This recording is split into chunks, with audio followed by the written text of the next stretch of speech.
Sånn går det an å ha det til lunsj, da. Nå sitter vi på toppen av Rocher de Roquebrune. Litt av en utsikt. Det er helt utrolig flott. Denne har vi Joël.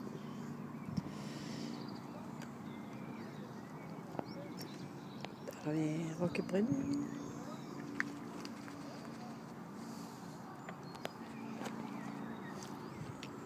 Her har vi resten av gjengen. Hallo! Hallo?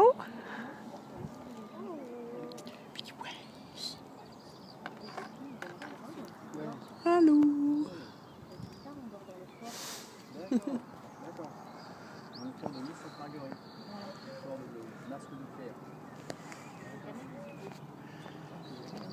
Hallo meg.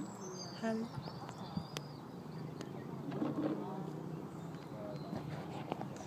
Så har vi klatret opp. Se. Her sitter jeg altså. Jeg som egentlig var så redd for høyder. Her sitter jeg og spiser lunsj. Det er helt utrolig.